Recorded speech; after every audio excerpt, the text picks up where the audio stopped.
Hello and good afternoon, Xbox Nation. Welcome to this week's new episode of the Xbox Factor Podcast. I am your host, Mr. BoomStick XL. Folks, we have a rock solid two-topic, 90-plus minute conversation to have with you. Of course, we're going to talk about Jason Schreier and a recent report on Xbox Game Pass being the doom of the games industry. We have a report here from Jez Corden of Windows Central, an article that he wrote, which we'll be using as a jumping off point. One of the things that I want to talk about specifically with Xbox Game Pass is I find the timing suspicious. I find the angling to a point of dog piling overly pointed, unnecessary for the conversation at hand, and a bunch of other things.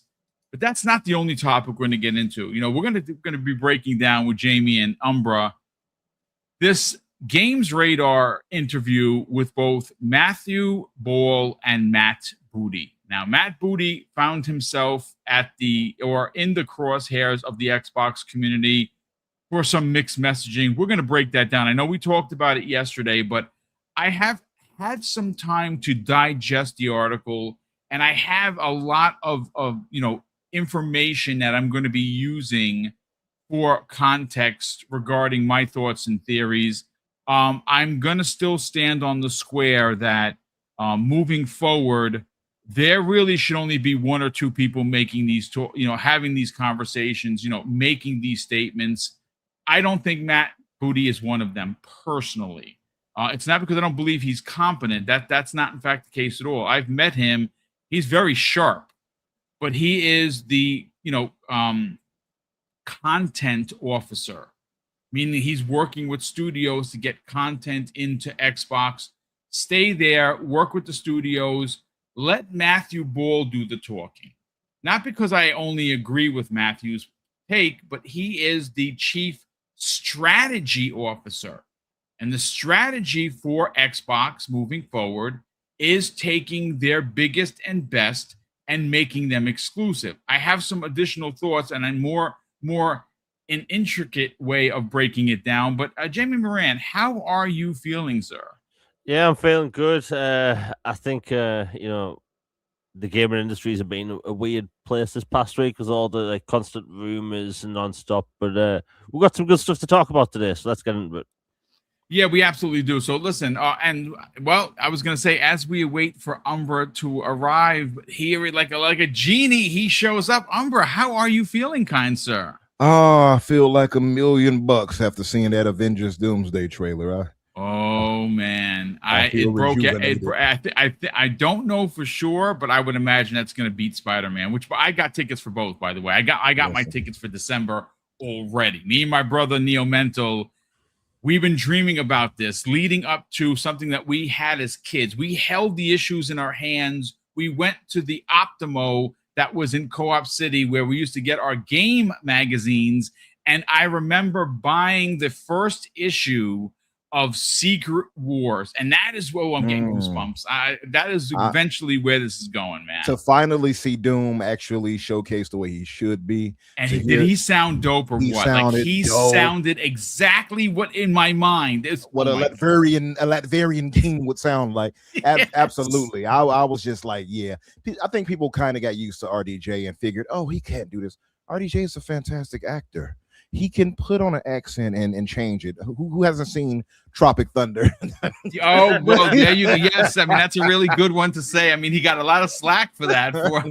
Listen, but I've always told people about this woman. People were like, I remember a brother arguing with me. He's like, blackface. She's technically kind of blackface in that, right? But I said black folks are not as stern as people think. If you are doing something that's comical and it's funny enough, even if it could be perceived as racist or whatever, black people will laugh at it. This one instance right here, Robert Downey Jr. is the only instance of what people perceive as blackface that nobody really has a problem with in the black community, by and large. I'm not saying none, But No, by I'm and sure large, people someone kinda does, get but past again, it. it wasn't done as a joke in bad taste It wasn't. to use it as a rhetoric, so to speak. It was a character that he played that in the film did this and got backlash from his community, right? So And it was at like the time when it happened, I think nobody really I think only like in a more modern times that people kind of look at it like, why did we not say anything about this? Well, because it was funny. Like right. most of us back then did not care, and most don't care now, just being honest. But that's my whole thing about it. But that said, Robert Downey Jr. sounded phenomenal as Doom, and And I'm gonna tell you not this once right did I think, now. oh, Robert Downey Jr. No, I didn't think that at all. I thought Doom when I heard that. There's been some talk, and again, folks, I know we're nerding out here about MCU stuff. You know, he stopped Stormbreaker with 2 fingers, bro. Oh man, listen. And then you saw the little 2 design on his gauntlet. I bro. said that I already knew that was black magic, right? Because Yeah, well, he Doom, has that's the what he runes all dabbles over in. his body. Oh yeah, he got the runes all over the armor. Yeah. Boom, I was sitting there geeking out the entire time, bro. I watched that. I want to say so far 11 times, and I counted. Yes, 11 times. I watched it about as many times as you, and I watched like breakdowns and stuff like that. Me too. I watched Screen Crush. They did a really good one. It was Man. like 61 things that they found. I like Screen Crush. There was another one. Oh my God, I'm locked in, brother. I need to get my tickets too, like you. I did go see the Odyssey. I know we got to get started, but I did go see that. You know what? Believe it or not, Mrs. Boom doesn't really like going to the theaters because crowds and stuff. She's on vacation next week. Mhm. She wants to go see the Odyssey. Like Now, she has been to. Keep in mind, it's about 3 hours long. Yeah, no, that's right. No, it's great for us. We don't care. We don't drink, so we don't have to pee. So we'll be all right. Yeah. Now, I like the Odyssey, but there are some gripes I did have with it. But I will explain that probably on a fix this week. But overall, I think you all will enjoy it. I tried to see it in the IMAX 70 millimeter, but I could only get it in the standard IMAX. I know, right? $30 for a ticket. IMAX by us is the seats are gross, bro. Like it's old. Where we're gonna go is they have something called the RPX, theater, and basically it's IMAX but a regular screen. I mean, the screen is tremendous. It's humongous. But yeah, I mean, I feel you on the outdated though. Our chairs for our IMAX outdated as hell. Like nowhere in the world should that be that terrible. If I'm paying nearly $30 a ticket, I should get premium seating. 100%. And I've been in other theaters seatings in regular standard theaters that like way better seating, recliners, all that. And this one is like bunched up. It's like what? So they want to squeeze broken, it. it's cracked. It feels kind of filthy. Yeah. Not good. Not good. Man. But I think you all will enjoy it though. Yeah, we're very much looking forward to it. I don't know if my wife read the book because I know it's based on a novel, but it's from the Odyssey, which was from Homer and a bunch of other people with verbal vocal. I forget how do you say it. The verbal storytelling from back in the day, 3,000 years ago, and all that, right? Yeah. But I hadn't read it in a long time either. I read it in high school, basically. In grade school, in high school, yeah. Mm-hmm. I forgot most of it, but I knew certain beats here and there. But it didn't hinder anything for me. I think it was okay regardless, unless you're a stickler for it. If you like, I know this book back and forth, you probably have an issue with it. Then you know what I mean, because there are cuts and changes. I mean, listen, it's Nolan. Everyone that I've seen post about it has said that it's just god tier amazing. So we're very excited. I can't wait for us to go and check it out. But Umbra, it's great to have you here, my brother. We have 2 massive topics to get into. So you know what, chat, gentlemen, let's just get right into topic number 1. And what I want to bring up is an article that I have written here by Jez Corden of Windows Central, one half of the Xbox 2 podcast with Randall Thor that they do weekly. And it's an interesting read. And it starts with a report from Bloomberg's Jason Schreier. Now, I'm not going to go into particular detail why I detest him as a human being. I've already spoken my piece on that. What I am going to say about this particular focal point on Xbox Game Pass is I find it absolutely unnecessary. I don't understand what this was about outside of, hey, I need some clickable material. Let me do a report. And, You might be asking, well, what is this report that Mr. BoomStick XL is talking about? Well, I'm going to read directly from Jez Corden's article, which I've already linked in the show notes. So if you want to give it a click, and I really do suggest you do, because Jez has been doing some really incredible reporting. Well, here's another piece. Jez goes on to say in his title, some Xbox studio leads reportedly, quote, detest Xbox Game Pass. So why did Xbox push ahead with it? Quote, it felt like a race to zero. That's one quote from a studio head at Xbox Game Studios, an anonymous. Well, let me read in the subtext what Jez had to say. In a new report, Bloomberg's Jason Schreier shared thoughts from Xbox Game Studio leaders who reportedly, quote, detest Xbox Game Pass and its impact on perception of value. That's so, Jason Schreier. Well, let me read a little bit from this. Inspired by the Netflix and Spotify era, Xbox built Game Pass as an all-you-can-eat subscription service serving everything from AAA blockbusters to hidden indie gems. During its heyday, it was hailed as the, quote, best value in gaming and oftentimes seemed too good to be true. Increasingly, it looks like it might be the case. Well, Jez goes on to say, Xbox's huge cuts this past month have driven a large part due to a decline in Game Pass revenue and a decline in Call of Duty. So I'm told. Last year's Black Ops 7 didn't resonate as dominantly as the franchise previously has. So as strong competition from Battlefield 6 and Arc Raiders ate into its traditional user base.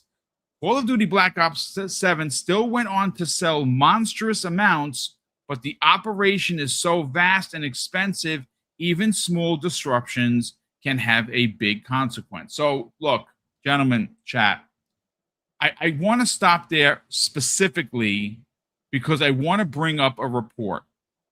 Now, one of the things that we saw was a report specifically from Jason Schreier and many others that Black Ops 6 ultimately cost Xbox and Microsoft a reported $300 billion in sales of the game. Well, I have some information, and it's for context, because we're going to get to why I think this story is forced, and I think Jason Schreier is full of shit. But let me read these numbers, because you know how I always say I'm a context kind of a guy. Opinions are one thing, actual reported numbers are totally something different. Well, check this out, ladies and gentlemen. Call of Duty Black Ops 6, when this was written, generated well over $1 billion in direct revenue. And do you know how quickly they got to that 1 billion? Well, I'm going to read verbatim from the report. It says here, official financial reports from Microsoft and industry analysts indicate that the game surpassed 1 billion milestone within its first 10 days of release, making it, guess what, folks, the biggest launch in franchise history.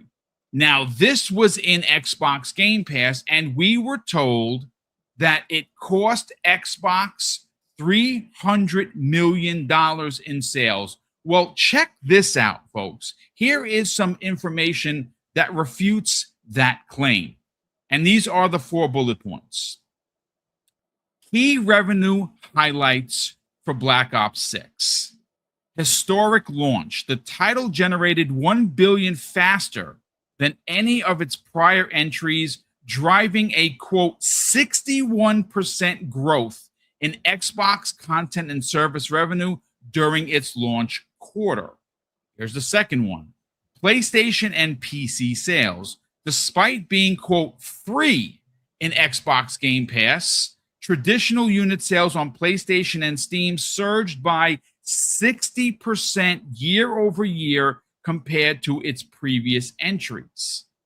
That's 60% plus, folks. And here's another one. The Game Pass deficit. Financial postmortems published by Bloomberg revealed that the launching day one into Game Pass cost Microsoft an estimated $300 million in lost retail sales. But check this out, folks. Here's the caveat that no one talks about, which the company officially has offset via, check this out, record-breaking subscriber signups and in-game microtransactions. So people who normally don't buy microtransactions, chat and panel, went and bought it because they felt like they were getting it for free and they didn't mind investing in the skins or any of the, monthly things that you can buy within Call of Duty. Well, here is the last part of this. Long-term performance. By mid-2025, Black Ops 6 surpassed 50 million active players. It concluded its primary yearly cycle as the, quote, best-selling premium game of the year in the United States, heavily boasting lifetime franchise revenues beyond the 35 billion mark. So I'm going to stop right there and go right back to what we're here to talk about. And that is this report from Jason Schreier. Now, I want to bring in Jamie Moran and get your hot take on it because according to Jason Schreier, and again, this comes the way of his newly formed Triple Click podcast. Here is a quote here from the article. Quote, there are a lot of people out there in the studio leadership within Xbox who absolutely detest Xbox Game Pass. And Schreier said this on his newly formed Triple Check podcast. Quote, they think it has destroyed the value of games, think it has taken away the value from all games in general, and have been a detriment to the games industry for those people in their view because of how it devalues the game. So before I bring in both Umbra and Jamie Moran, chat, I gotta say the most common sense thing. I find it unbelievable to the point where this is what I was talking about when I say this is forced rhetoric. This is what we're seeing with games media. Forced negativity. What was the actual point of the Game Pass story?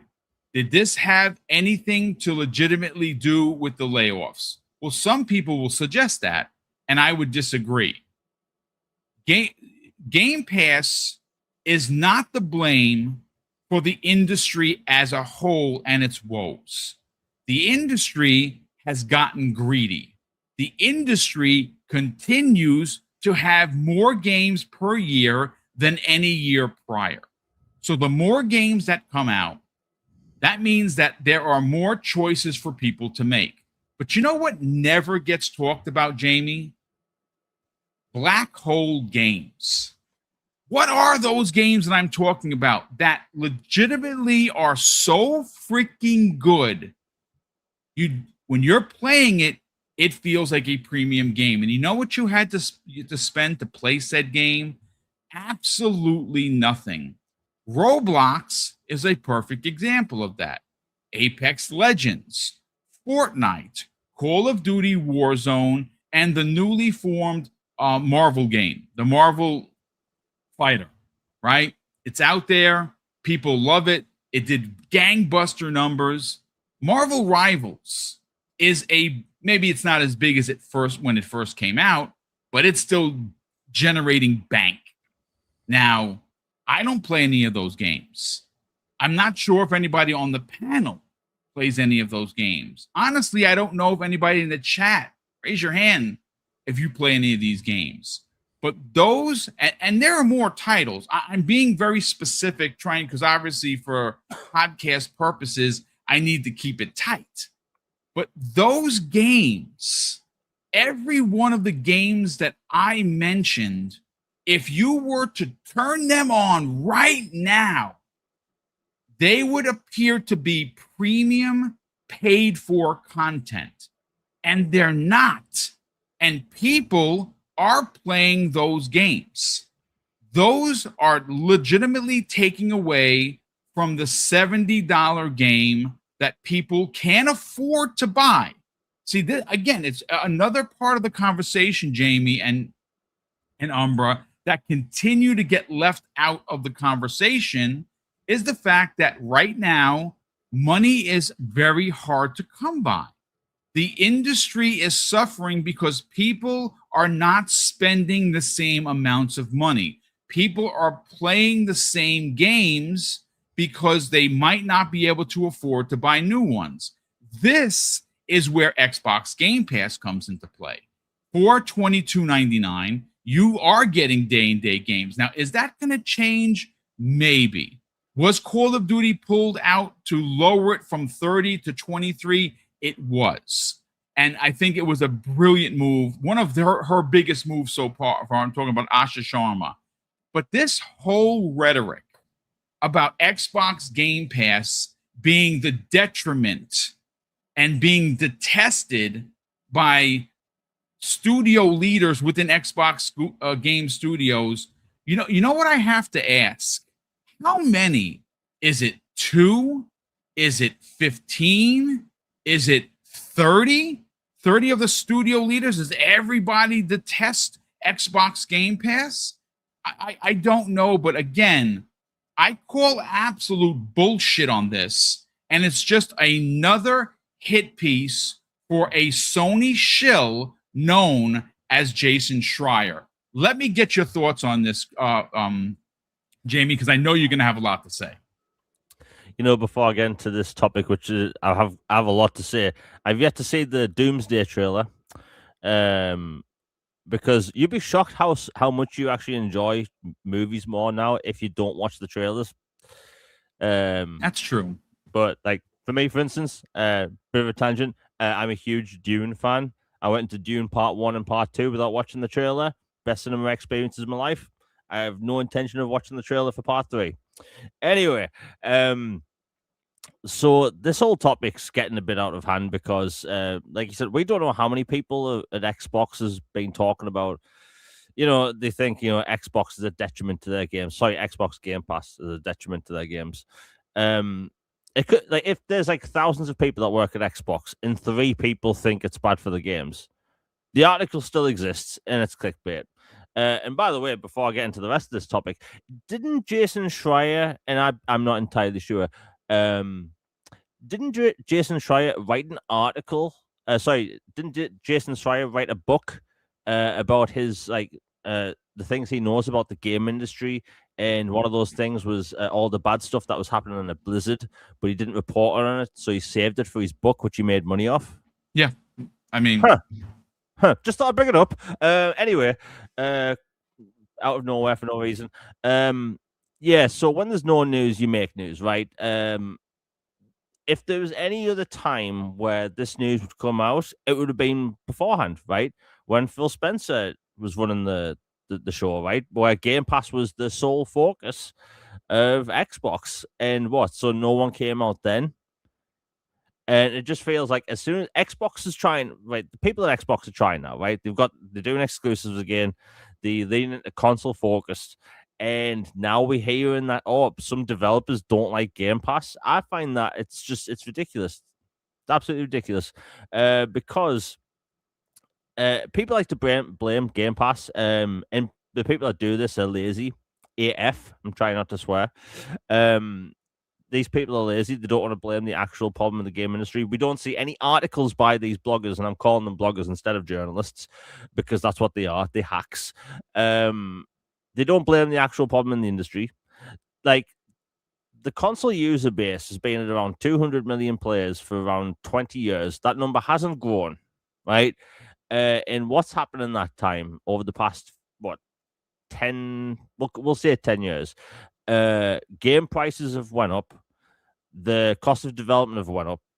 Yet the only people that are getting into gaming now, and more people that were gaming anyway, are getting into free-to-play games, where that money isn't like money via microtransactions isn't going into the rest of the industry. It's just going to that publisher. So if you play Fortnite, congratulations, your money's going to Epic, and that's that.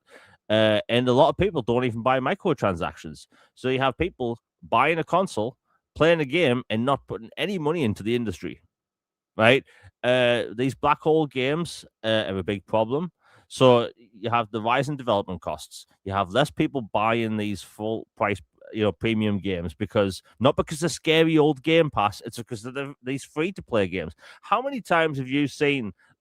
I'll try not to. I won't mention this person's name, but this person, huge YouTuber, huge tech YouTuber, was doing a tour of his house, and they went to his game room, and I've seen so many people like this where they showed off his game corner where all of his consoles were, and he's like, "Oh, I have the PlayStation because there's so many more games on it." Right? This isn't a PlayStation versus Xbox thing, by the way, but he said he had a PlayStation because it had more games on it, and it went to B-roll of him playing Fortnite. Right? So many people you see that all they play is free to play games, right? And if people enjoy these free to play games, that's cool. This is me like calling them out. This is my point that like before these free to play games such as Fortnite, right? People were putting money into the industry, right? If you wanted to get into a game, you had to pay for it, right? There were free to play games before Fortnite, but I think Fortnite was the thing that really kicked it all off. But we don't see these articles pointing these out ever.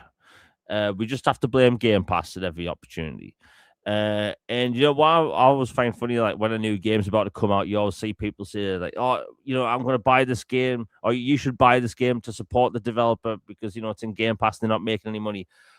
Do these people not realize these subscription services actually pay for the games, right? When you watch something on Netflix, the show or film wasn't just randomly made out of nowhere for nothing, right? When you pay for your subscription for Netflix, that money gets funneled into development for new TV shows, right? So when you play something in Game Pass, that game's already paid for, right? And people just want to blame Game Pass. Look, Game Pass was a industry shaker, right? Game Pass has been around for 8 years now, and we only now hearing it's bad for developers. Isn't that a bit weird how Xbox is now trying to turn things around, and only now it's bad, and developers at Xbox don't agree. And we've heard people we've heard people from all over Xbox say that they like Game Pass because more people get to play their games. Like the money that they make billions per month via Game Pass or something like that. Well, the one of the biggest revenue drivers that was reported is they made almost $5.5 billion in 2025. I don't know what they've made so far. I mean, look, they lost 5 million subscribers because of greed. Ultimately, they raised it to $30. People stepped away. Asha lowered it back down to 23, and they got some back, but a majority of people stayed away, and that's because of a stupid idea to try and raise it because of. But the last big report was almost $5.5 billion that they made with Xbox Game Pass, and it has been confirmed that they invest $1 billion. So I mean, I'm no mathematician, but it's an over $4 billion profit. Yeah, and I always see the argument of it's revenue and it's not profit, and I've heard this before tons of times. However, that's not what people talk about when it comes to subscription services. Like when you subscribe to a subscription service, that money is funneled. Doesn't matter how much profit or whatever is funneled back into the service, because the revenue is funneled into the service to pay for what you've been making, right? So, like, if you watch, let's say, okay, Netflix came out with a movie earlier on the year called War Machine, right? It's essentially the plot of Metal Gear Solid and Predator mixed together, right? It's actually a really good film. Yeah, they're making a sequel, by the way. Yeah, it's going to be nuts. But that film had some amazing looking special effects. Had Alan Richardson in it, and I had a lot of fun with it. However, I don't see people in my face going, how are they going to afford to make a sequel? Like, did they make enough profit? Nobody cares. That's not how these subscription services work. Like the film we saw on Netflix was paid for before we saw it, right? These subscription services, you make content to keep people subscribed, to keep paying their monthly subscription, and to get new people to subscribe, right? It's not like, oh, hey, I'm going to put this game out on Tuesday. I hope X amount of people buy it so I can generate X amount of revenue so I have Y amount of profit, right? Subscription services don't work like that. And I'm sick and tired of people acting that way, right? Game Pass has been around for 8 years. I think it's like 8 years. And people still have this weird mental mindset of thinking that's how the subscription service works. That's not how it works. It doesn't work like that for TV. It doesn't work like that for movies on subscription services. It doesn't work like that for video games, right? So, and as we're going to talk about Xbox leaning on like big franchises later on, like when you have people playing games via Game Pass, the barometer for whether a game is having success or not isn't the amount of sales, it's the amount of people playing in Game Pass, right? So that can justify the amount of money they've spent by equating that to the amount of people that are playing via subscriptions, right? So when people say, oh, the game isn't making money via sales, like obviously you're going to have less people buying it because you have subscriptions, but that's the point. That's literally the point. And I think that if you have Xbox people, if you have people at Xbox that are complaining about Game Pass all of a sudden, I think it's a bunch of poppycock, and I'm trying not to swear because like they've had 8 years to say something, and now they're just saying it. Okay. So I think the people peddling this are just doing it for clickbait. And it's easy clickbait, let's be honest. If you post something negative about Game Pass, you get instant clicks. You have these news aggregators that, they just push this stuff because it's easy clicks. If you post something negative about Game Pass, congratulations, easy clicks, zero effort. Like, come on. Where's Jason Schreier's article about the Black Hole Games thing? Where's these articles about how Midgar Studios getting shut down, right? They came out with this JRPG style game a couple of years ago called Edge of Eternity. Really cool game, really cool studio. They getting shut down before their sequel comes out later this year, right? So are we going to blame Game Pass for the studio shutting down?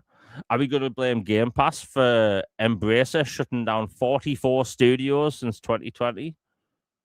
Are we going to blame Game Pass for PlayStation shutting down 8 studios since 2020? I don't think so.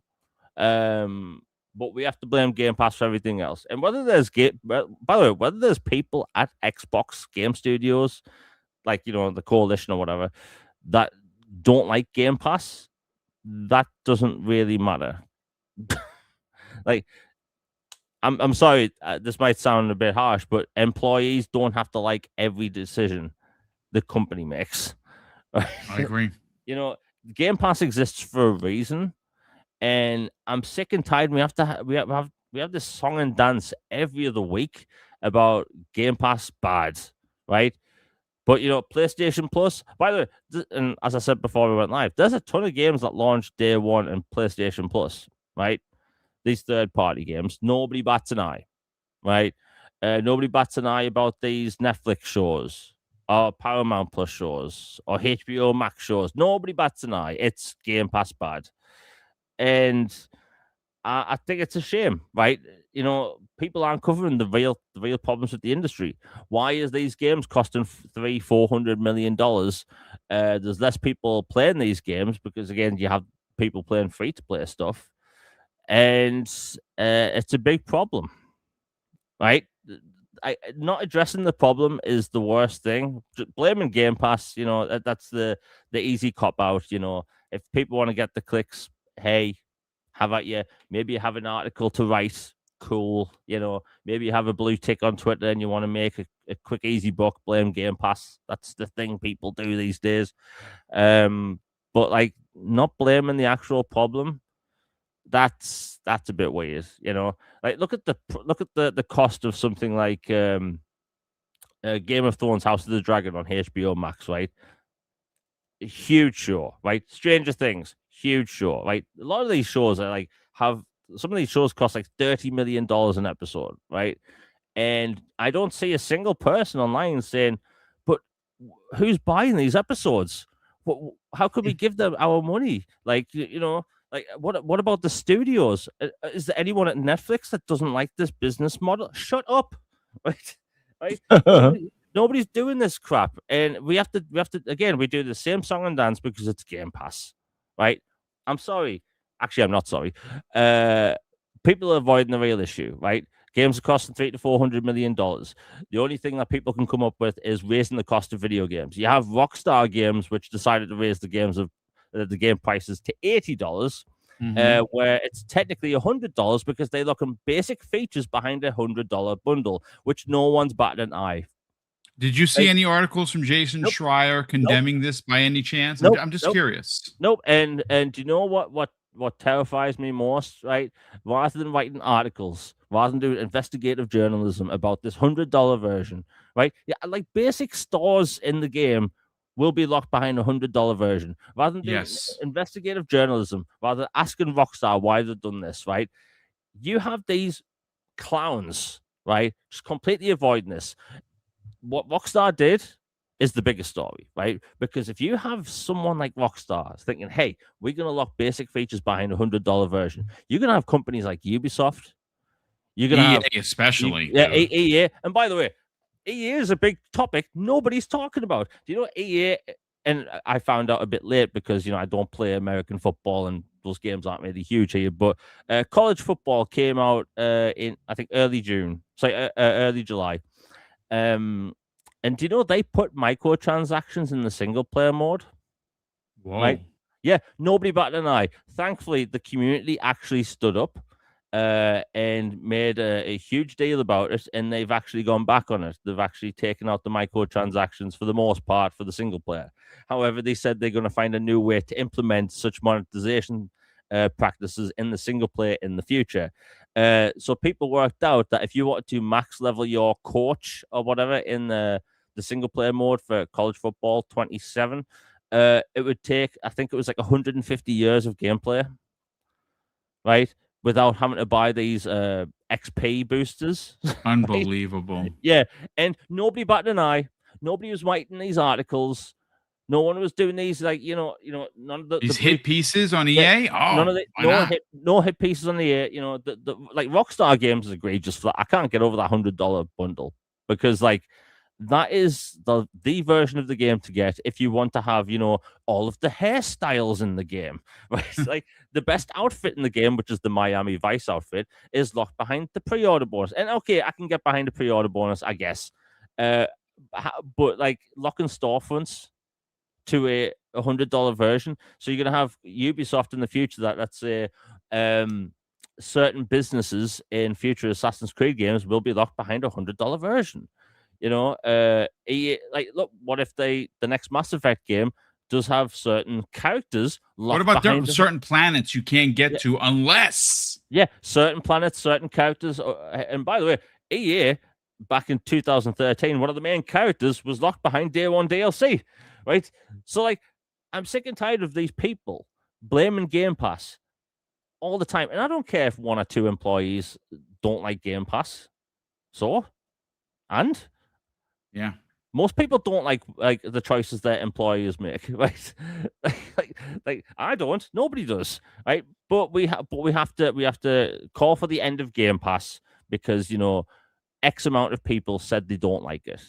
Now, just because they don't like it doesn't mean that's not how it works, right? Because again, Game Pass brings in a lot of money. That's why people subscribe to play these games, and. You have Stein on Twitter yesterday talking about, like, how people keep just running with these rumors. Yep. And I think people need to move away from these rumors as news, topics, because, like, I'll just say that the blue tick news people on Twitter that always run with this stuff, right? It's just rumors, right? It's just, you have Jason Schreier, who, in my opinion, is incredible, right? Don't care what anyone says. After that whole Blizzard situation, not credible. Like, we're just running with this whole Game Pass thing. Where's the investigative journalism? Why is people not asking Rockstar if the stores behind $100 version? Why do you have an analyst coming out saying, "But you know what? The game should technically cost $200." Like, it's ridiculous. This game industry is a joke. I've been saying for the longest time now that I think that a game crash is going to happen either by 2028 or in 2028. And yeah, bring on the game crash, because honestly, I think the game industry kind of deserves it at this point. And by the way, Jason Schreier, where was his articles talking about, hey, do you know Sony's going to get rid of discs? He didn't do that. Nope. Has he asked Sony, about the disc situation, like over and over again? I doubt it.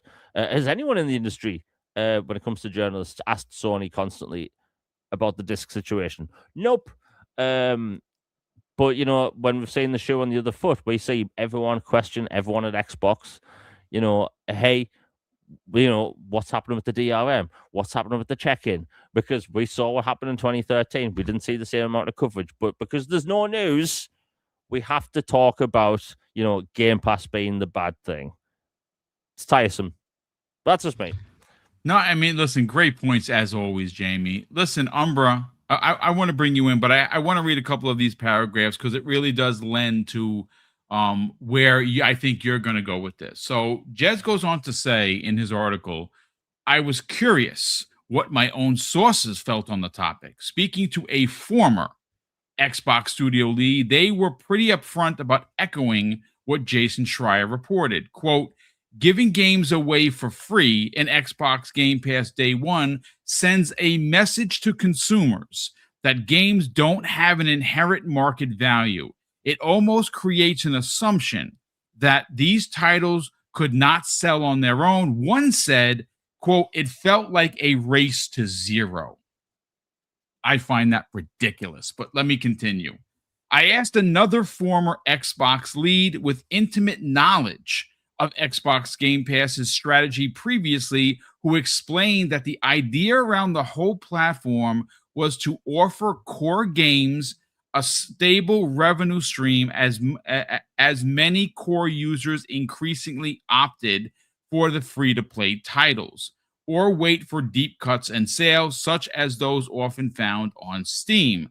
And lastly, Umbra, they explain that Xbox has an engagement formula it uses to allocate profits to Xbox Game Pass back into studios, although some studio figures I've spoken to feel that these accounting mechanisms aren't transparent, nor are they motivating for studios whose bonuses, and this is where I get into it, whose bonuses have traditionally been tied to direct sales rather than the often vague engagement metrics. So here's my thing.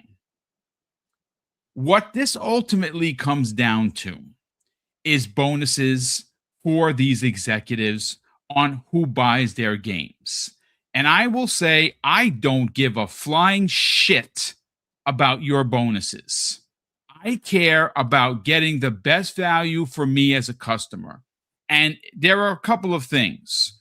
One, if you want people to buy your game, make it the best it can be, not half-cocked and broken when it comes out. That's number one. And number two, maybe some of these so-called leaders that they're quoting here need to renegotiate how their bonuses are structured. And if they're not being structured based on sales of the game, maybe it's use of game, download of game. You need to listen, the industry is not the same as it was 15 or 20 years ago, where your Metacritic score really rivaled how much you made as a bonus. If it didn't hit this mark, oh no, we're not getting bonuses. Well, make a better game, right? And at that point, those same people that are blaming Xbox Game Pass reviewed a flawed rating system, specifically with their bonuses being tied into Metacritic. Metacritic is listen, it's flawed. It's flawed because it doesn't have a one number that fits all system. Some people give it 1 through 5, other people gives it 1 through 10, other people give it A's, B's, C's, D's, and F's. And it shouldn't be that way. It's a broken system. I've been saying that for years. The fact that we have actual studio leaders, and look, I'm gonna be honest with you. I believe Jez has reached out to some of his connections because he does have them. The Jason Schreier stuff, I don't necessarily know. I agree with Jamie on this one, that everyone like labeling him as this, second coming God tier journalist. He's a POS, folks. And I will say that live on the air. I have no qualms. I owe him absolutely nothing. Will I give him credit like I did last week for some reporting that was on par? Yes, I will have no problem doing that. But ultimately, I don't trust Jason Schreier because Jason Schreier is out for himself, just like a lot of these studio leads. They want their bonuses, and I get it. It's a business. You want your bonuses, and I'm not saying you shouldn't expect them. But what I will say is at the cost of getting rid of Game Pass, so it hurts the inherent value for its customers, is stupidity at its absolute finest. And I got news for you. A lot of these so-called leaders wouldn't have their games played if they weren't in Xbox Game Pass because people can afford to buy all of these games. I said it in the opening, Umbra. There are more games coming out per year than ever before. People don't have the spendable money to buy everything and anything. And if it's not, the must-have GTAs or Maddens or Call of Duties, guess where your game is sitting? Right in the store. You'll be lucky if 2 people even give it a look. And it's not because it's not good or your team isn't talented. It's because people can't afford to buy these games. And the fact that this is being, again, angled into an anti-Xbox Game Pass article is preposterous and garbage at best. I want to get your hot take on this, Umbra. Did Umbra fall asleep? He's muted. No, he's muted. Yeah, you muted, Umbra. My bad. I had stepped away for a quick second too, but my bad. No sweat. All that said, I think you and Jamie kind of cooked it well enough. Like I like my steak well done. You all well. Me too.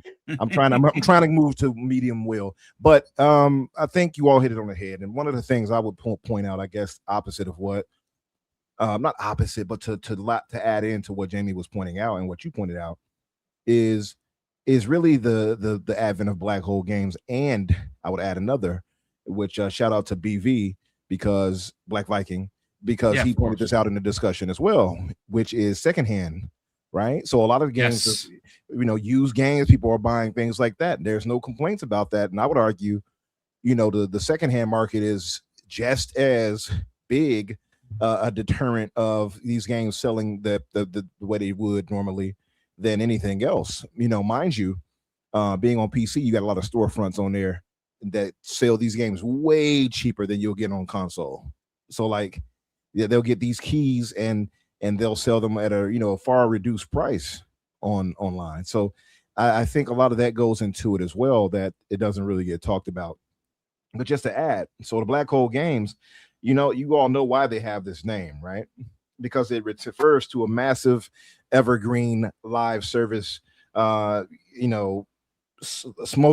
if you will, of games that draw everybody into that, and it consumes all type of time and money, right? And just to point to that, the free to play market makes up over 85% of total game consumer spending, right? It generates tens of billions of dollars. We got Tencent brings in 35.7 billion annually, driven by like PUBG and Honor of Kings.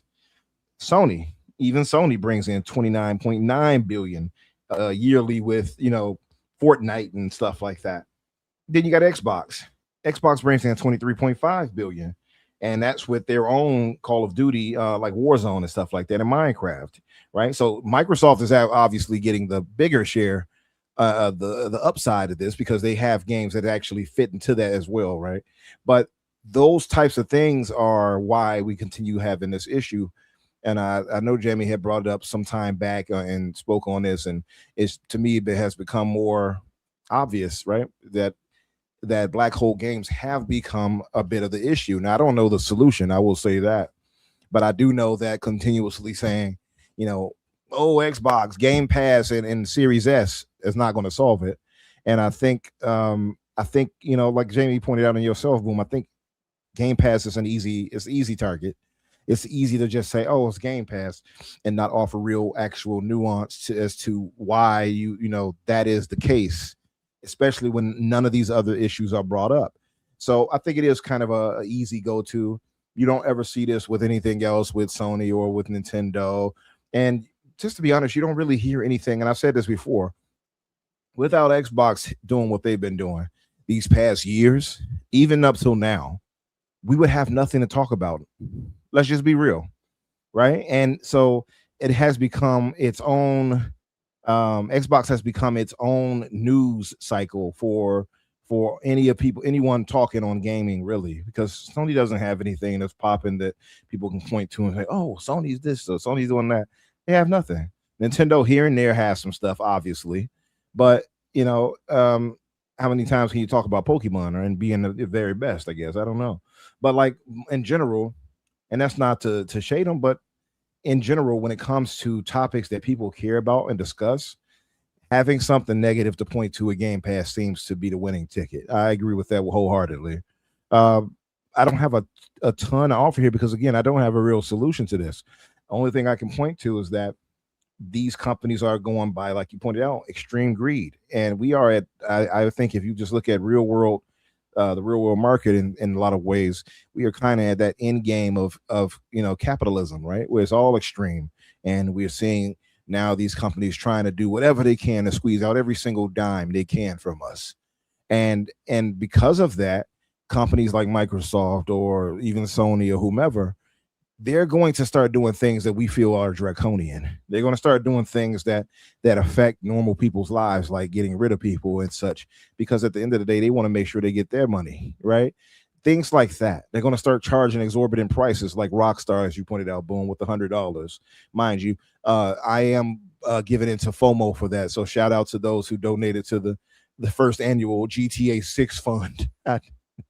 I got. Thankfully, you won't need one of those funds for another 10 years, because that's when GTA 7 will come out. So at least 10 years. So. I'll be old and halfway in the ground by that point. So, but yeah, so all those things that are coming out and continuously happening like that from the extreme capitalistic approach is why we're still having these issues.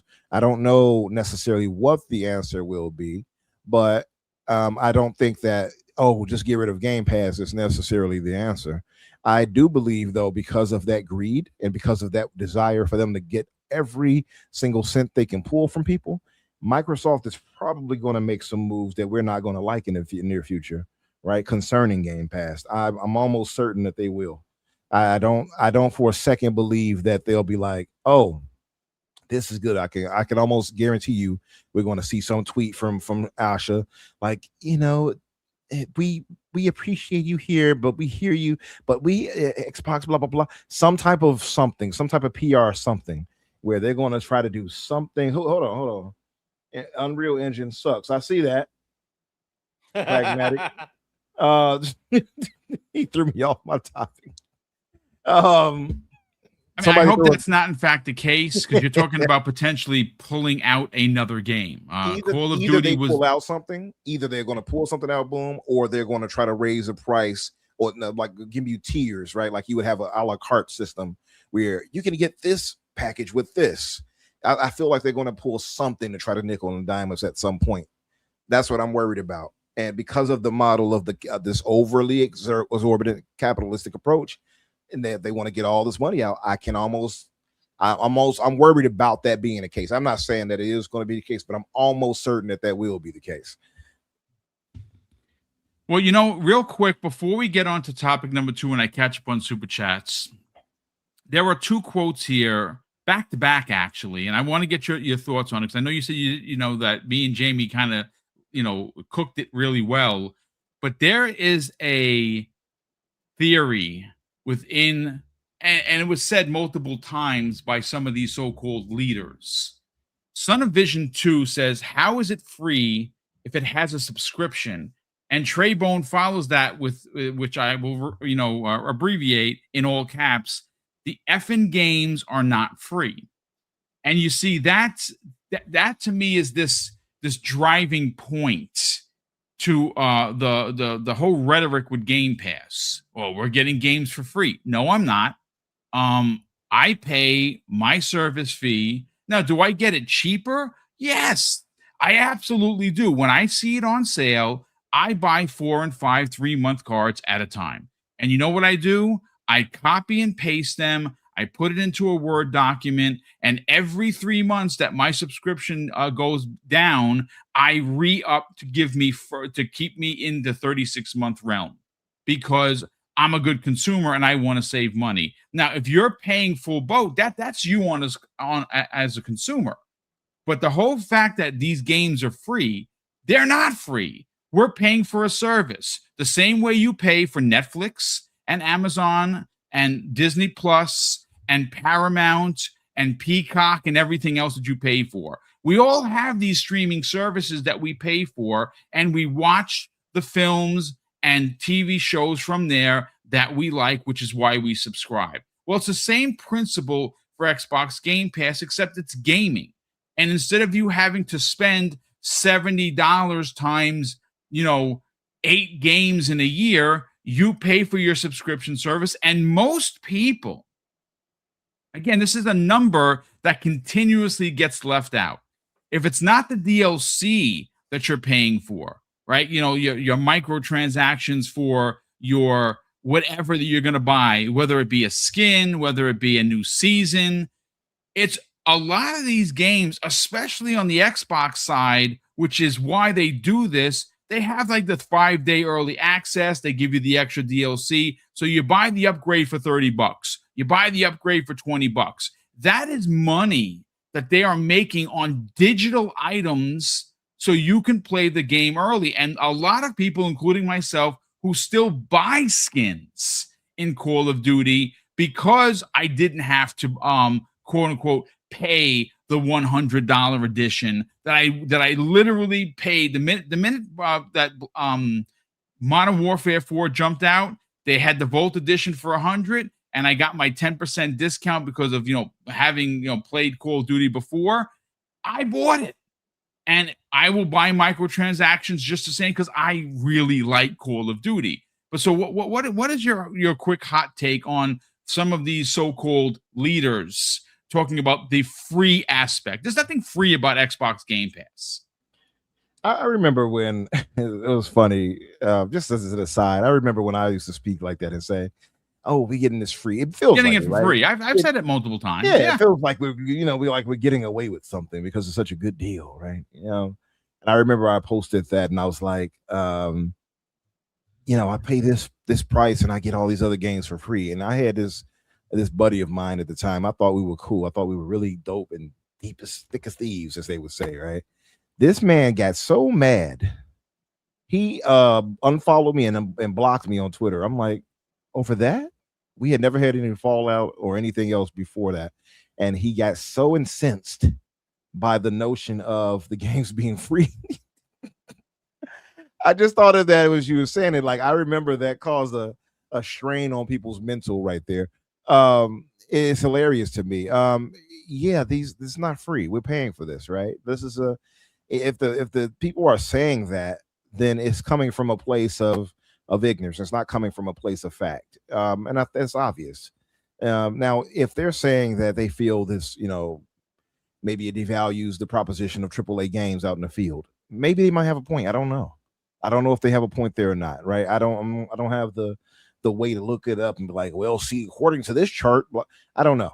Maybe it does for some, because I do know that there are some people who say, I will just wait for the game, or it wouldn't be it first party or whatever, to possibly come to Game Pass. There are people out there like that. I've had people say that, right? And I've heard them say that rather in spaces on Twitter or whatever else it may be, general discussions. I've heard that. So, and I get it.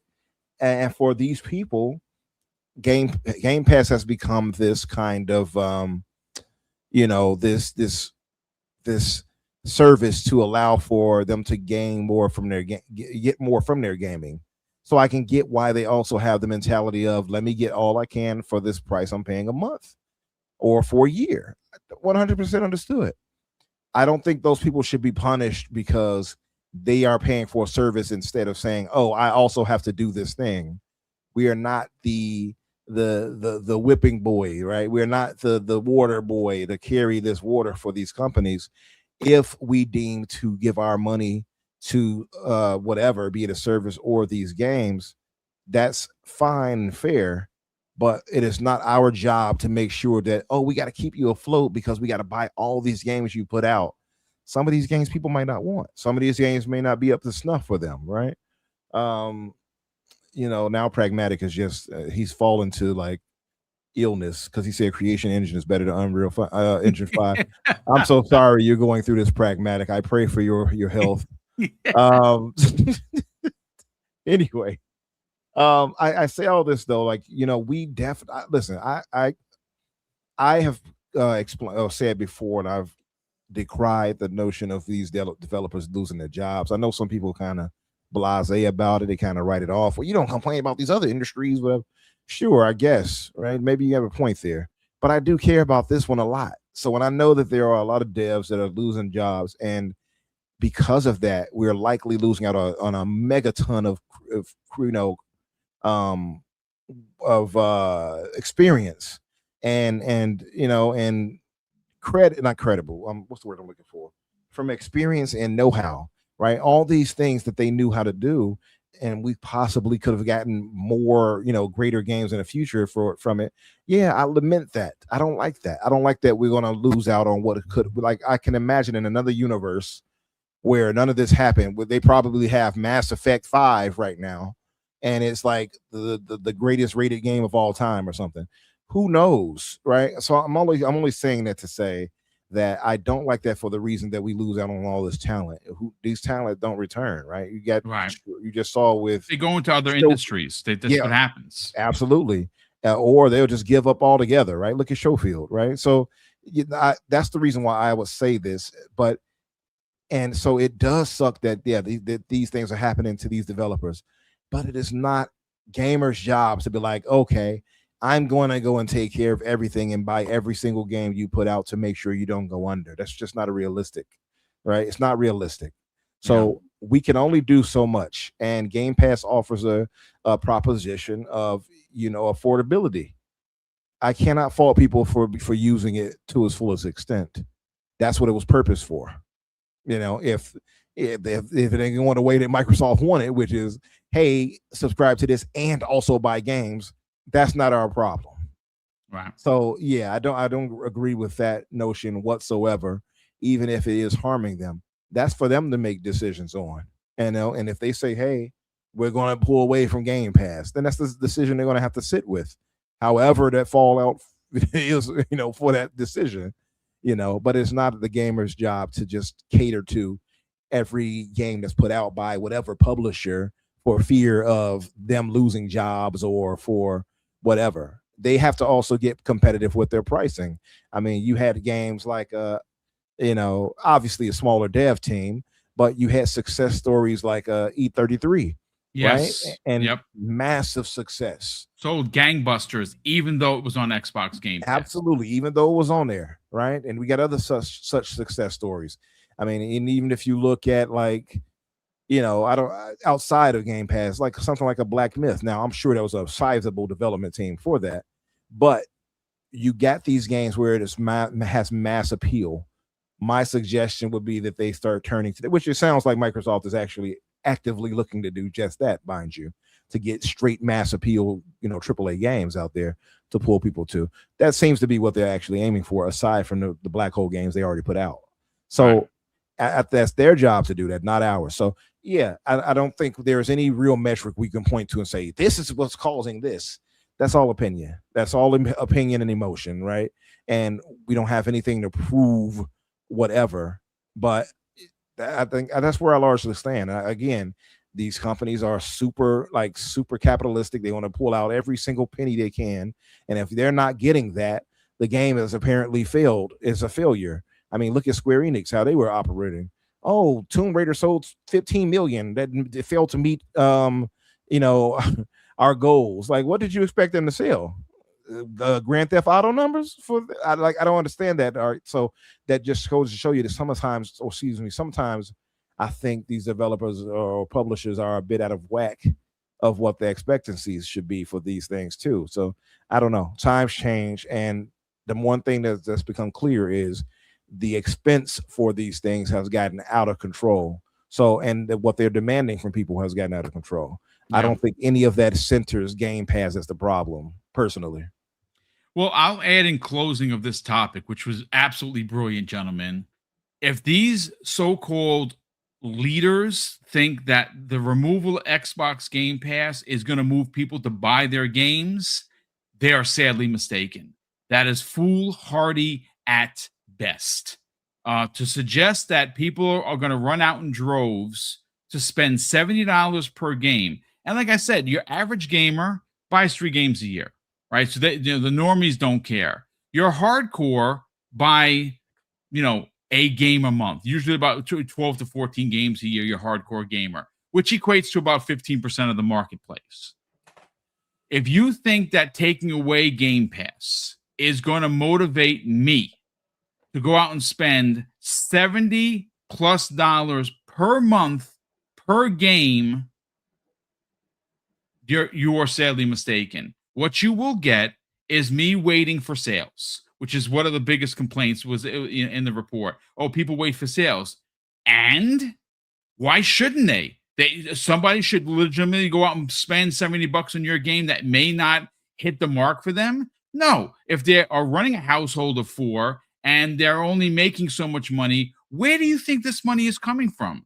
The fact that people, and they don't necessarily say it, but the fact that it's suggested that you should rob Peter to pay Paul to buy their game is outrageous. And they should be utterly ashamed of themselves to even make that suggestion. I will say that in closing. But, gentlemen, an amazing way to open up the show, 1 hour and 9 minutes on that topic. And again, it's one of those things that's, it's a big topic. I wanted to get into it, but we have an even bigger one. But before we get there, I have 4 super chats here. When we get to Skywalker 3 drops not 1 but 2 $5 super chat and says, "Hey, Boom and panel." So salute to you, Skywalker. Thanks so much for being here and thanks for the generosity. He also drops an additional, very generous $5 super chat. It says, "Video game companies are the zombie that eats its own face. Higher prices and greed devalue games. Gamers like us are the ones who support and suffer." I mean, that's a freaking great point. I mean, that's the truth of the matter is they want a nickel and dime you. And what's interesting, Skywalker, is not only do they want you to pay $76.11 for their game, they want you to support it by buying microtransactions, map packs, and everything else that comes on the back end of buying said game. And that's insane if you talk about playing a lot of games. I like to play a lot of games. I don't play any of the black hole games. Yeah, do I play Call of Duty? Yes, but I now ultimately I'm buying it, and I will spend some time into it because I spent the money. But I like Call of Duty. That's probably about the only one black hole game that I play, and I don't play it like, oh, I'm not playing Assassin's Creed Black Flag, which I bought through my subscription. And that's the other thing. I didn't have to pay for it. I pay for Ubisoft Plus, and I've been paying for that for years. So guess what I did? It's available, install, take my subscription fee. Did Ubisoft yell out we should stop doing this because we're not making the sale? No, they're getting my monthly sub along with a lot of other people. So, Doom, I'm playing that also. That came in that, when you bought the upgrade, it came in that package. Awesome. Listen, I again, some of these developers are really pointing their nose to the sky, and they better be careful because if it rains, they'll drown. I'll say that. That's an old quip. But the one true Brett Bob drops a very generous $5 super chat. Says, perhaps executives should learn how to make games like Vince Zampella did if they want the dough, just a thought. Yeah, Vince never missed, bro. Like, what a real hit to the industry to lose that dude. Just a real bad way, man. I loved Vince and his story. I was obviously devastated, like many people in the industry, when he lost his life due to a car accident. And yeah, Vince, he knew games, man. That guy knew how to produce games. And his legacy is going to live on. Unfortunately, I don't know if, how the studio was. I mean, the studio is going to, I'm sure, move forward. But yeah, that was a devastating loss for sure. Lad 907 has been a channel member for 32 months. Goes on to say, do they really think the bigger publishers in the industry would make Game Pass deals if it wasn't financially beneficial? I mean, that's a great point. Like, there was a point last year that there were reports, numerous reports, that people were lining up to make Game Pass deals for their games. You know why that is? Because if you want to take your game, let's say you're indie dev, whoever, and you want to take your game and put it into PlayStation's storefront, do you know how much you have to pay Sony to do that? 10 grand, ladies and gentlemen. And that's not even guaranteed sales. You know what happens every time a game is added to Xbox Game Pass? It's a community event. Everyone's tweeting about said game. If it's not me, it's Nico. If it's not Nico, it's Alan. If it's not Alan, it's somebody on this panel. If it's not you guys, it's somebody in the chat. Oh my God, play this game because it's awesome, right? Like, there's a train game. I don't even know the name of it. I started playing it last night. That's like basically Jet Set Radio with a train, and it's awesome. Would that game get any play from any of you if it wasn't in Game Pass? Probably not, because you can't afford to buy and play everything. But the fact that it's in your so-called subscription service, it's a game you got for free. I know it's going to piss off some people, but that's life. It's not free. It is actually, you're paying for a subscription service, so it should have content.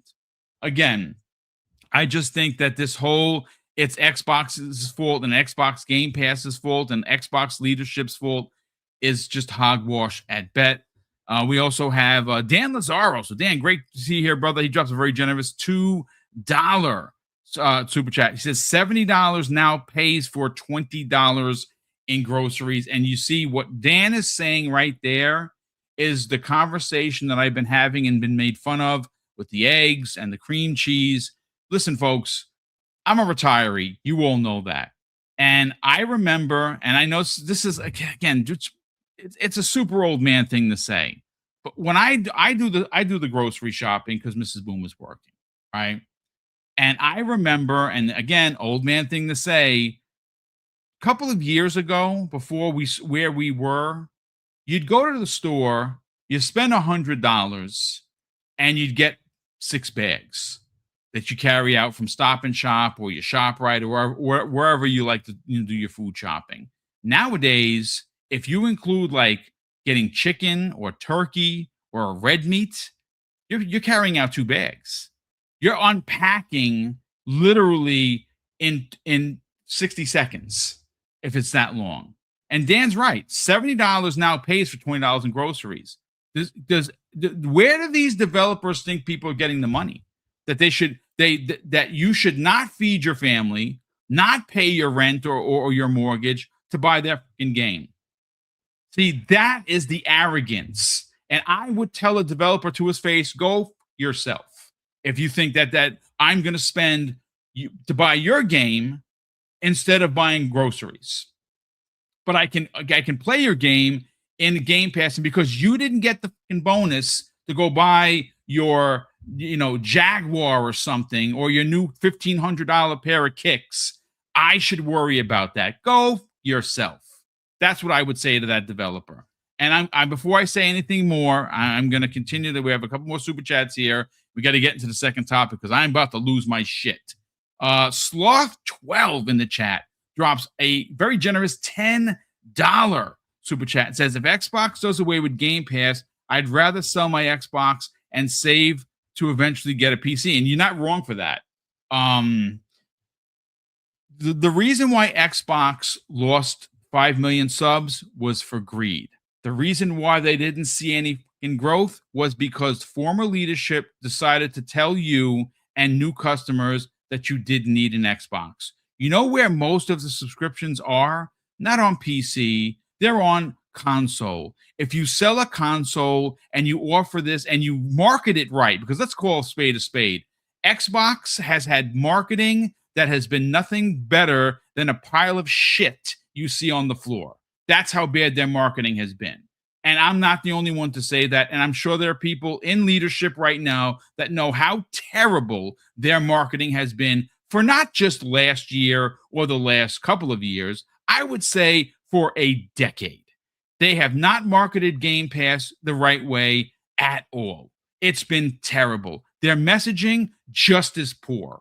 And thankfully, new leadership should take care of that. But thanks so much, Law. Appreciate that very much.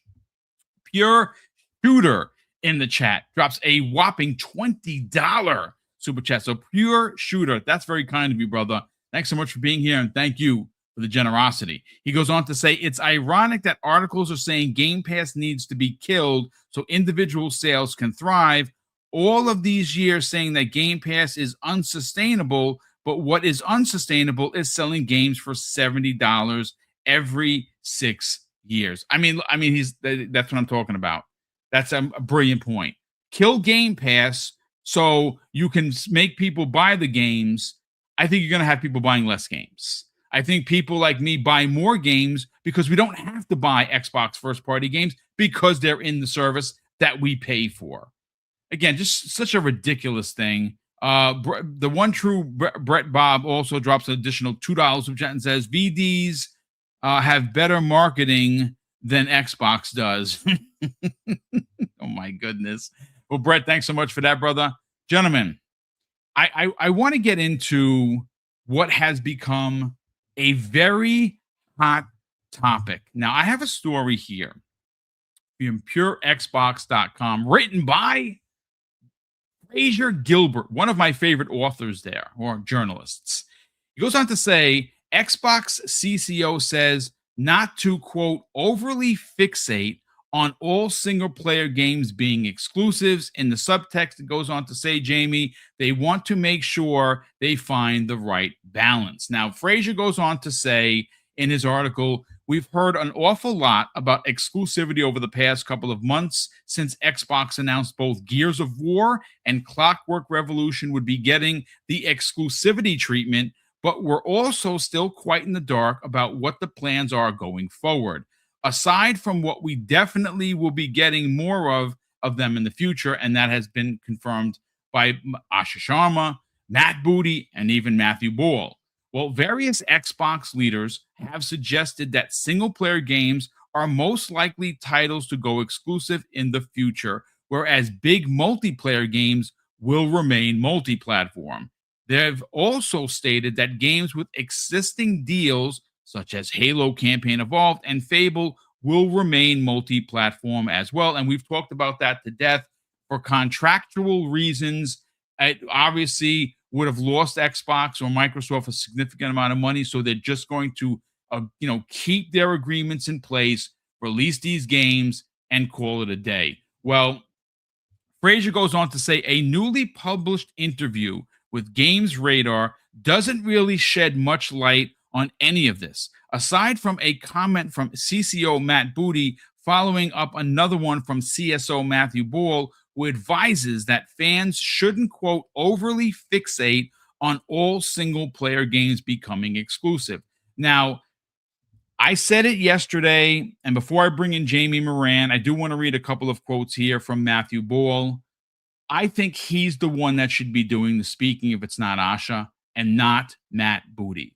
And there's reasons for that. I'm not saying that, I'm not suggesting at all that Matt Booty is not someone that should speak because of reasons, or he's unintelligent, or he steps in it, whatever pun you want to use. I don't think that is at all. He is the chief content officer. It means that he is responsible for policing these studios to continue to make content for Xbox, and Xbox Game Pass, and Xbox Game Pass for PC, and obviously other publishers, and platforms. I get that. Here's the difference, and here's my take on why I think Mathew Ball should be doing all the speaking. He's the chief strategy officer, the CSO. So the strategy moving forward is to take some of your blockbuster IP and make it exclusive to your box. And I'm going to break down what Mathew had to say in regards to my comment. Mathew goes on to say this, according to the article, quote, that the large service-like titles will remain multi-platform moving forward, but that doesn't necessarily mean that all of Xbox's single-player games will be console exclusive either. And this is where Booty comes in and says, I wouldn't overly fixate on the single player. I think it's a good rule of thumb, but it certainly isn't something that is, quote, carved in stone. Now, following that up with, Mathew Bull goes on to say, we have a framework for these selections, including how we evaluate them. I recognize that this approach is not obvious to all of our players, and we are committed to making this clear. Now, look, I understand that, and look, I know that there are people in this chat right now, Jamie, that want this exclusivity summed up in like 6 or 7 words. And I don't honestly believe it's that easy, or they can do that. What do I think equates to a blockbuster game being exclusive? Well, that, of course, is Gears of War E-Day. And I know some people might agree or disagree with inXile. Yeah, they're a smaller studio, but I'm sorry to say Clockwork looks peak. And I cannot wait to play it.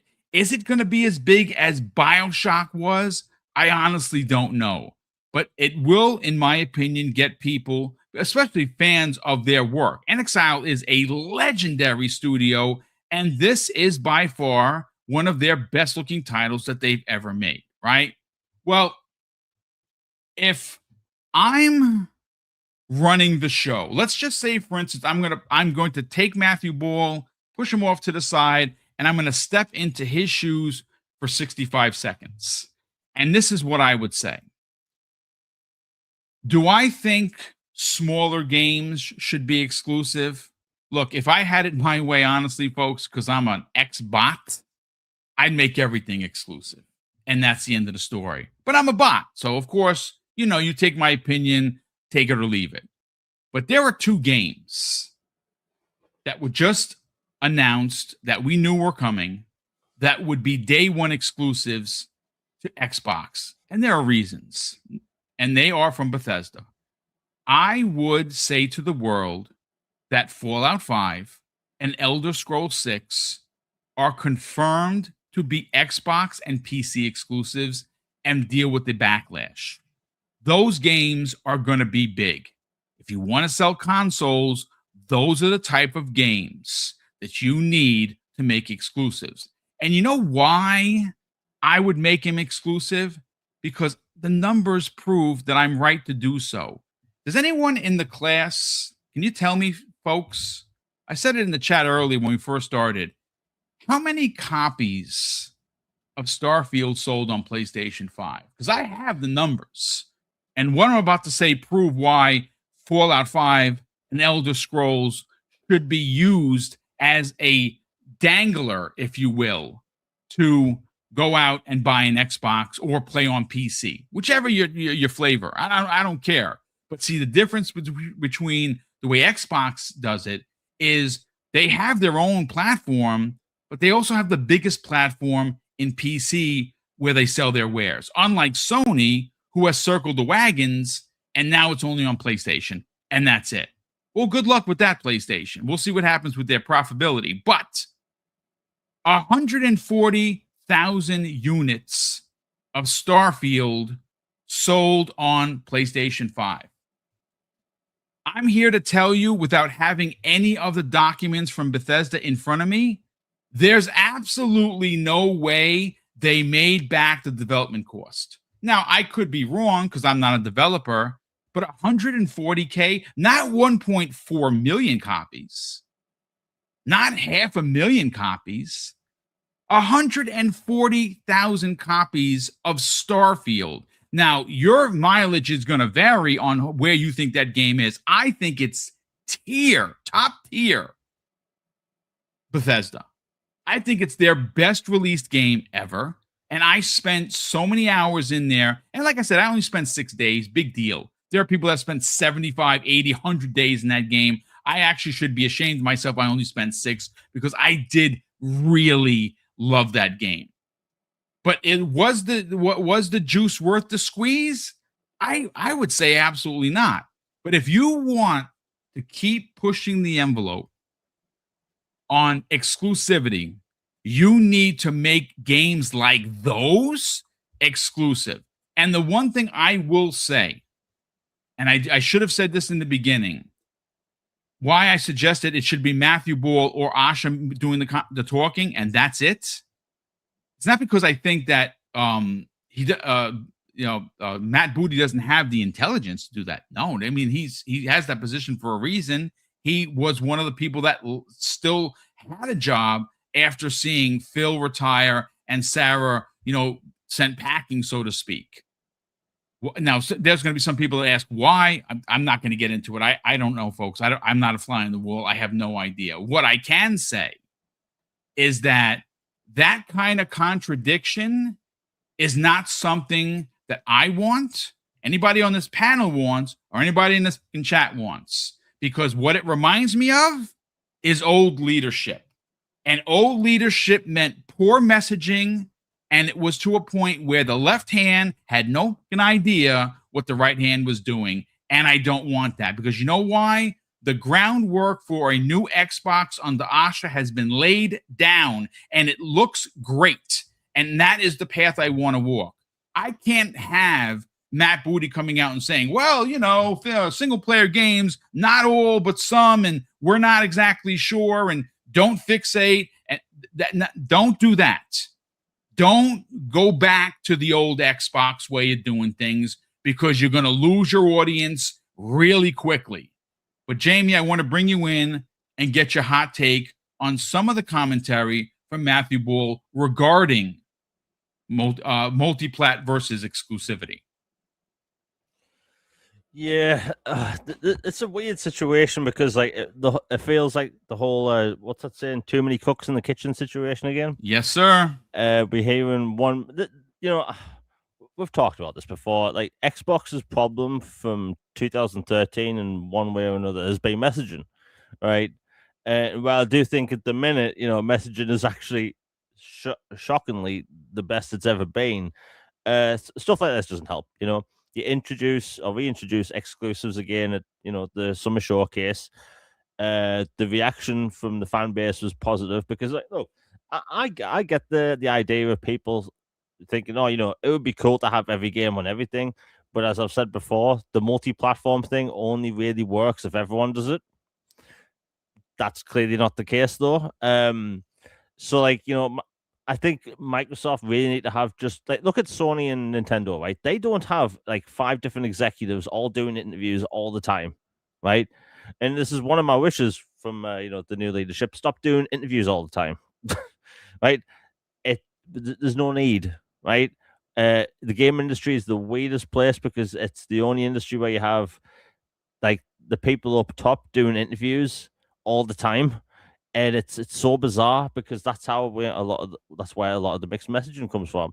Having their big marquee games as single player games as exclusives makes the most sense because multiplayer stuff, you have live service stuff such as Call of Duty. Minecraft can actually be considered a live service game just because of the amount of microtransactions available.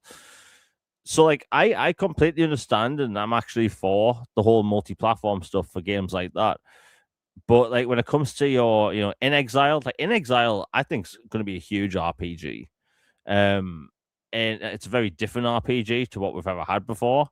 and I think it's going to do really well. And like Microsoft, they've been leaning into single player for a while now, and it looks like they're going to continue to lean into single player games. And what keeps people into Game Pass for a long time?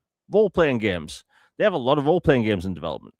And like having those marquee games exclusive. And bear in mind, if a game is exclusive on Xbox, it's still available on PC. So like it's still available to potentially hundreds of millions of people.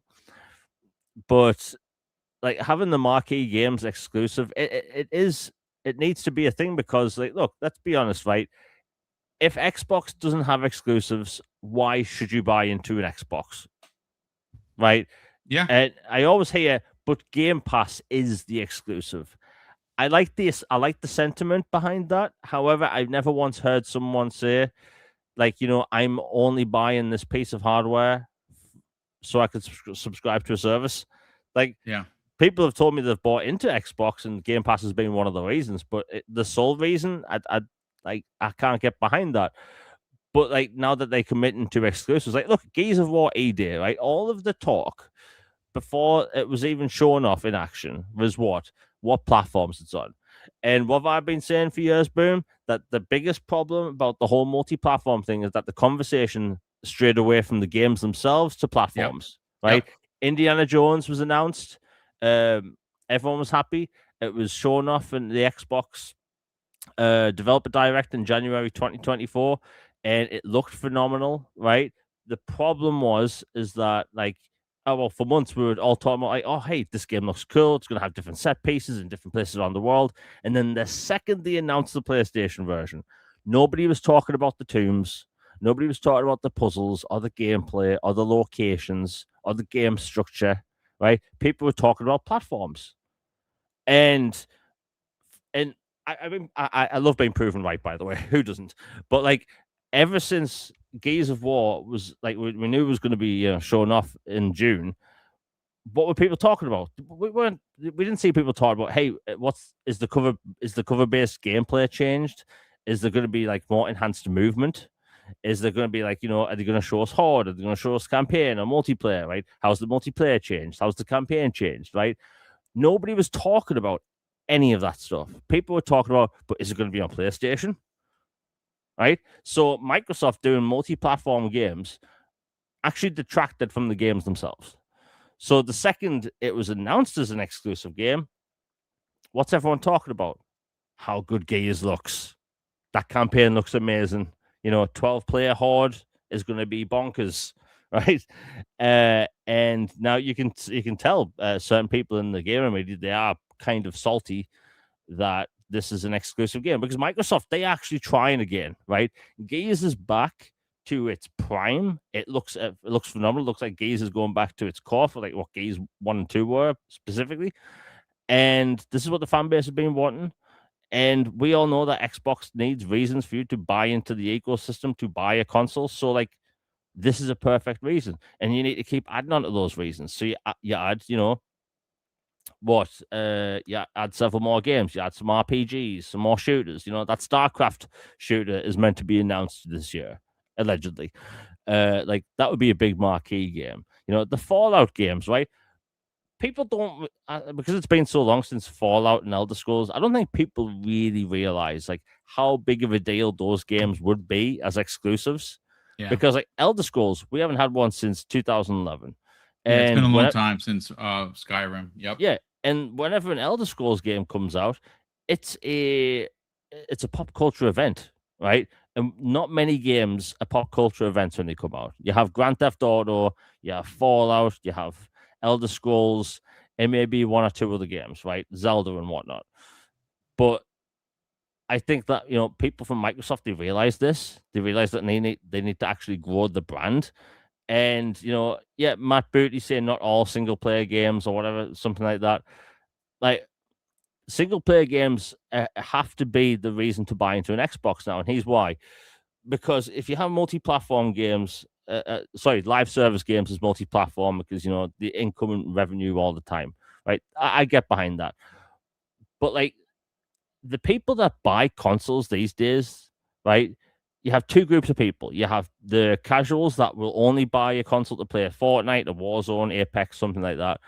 and you have the other kind of player that will buy in to play these exclusives, right? And the reason for these exclusives, being as big as they are, the single player games. Look at Sony, right? Yeah, Sony leaning into the whole live service thing they're doing. Nobody's really happy with.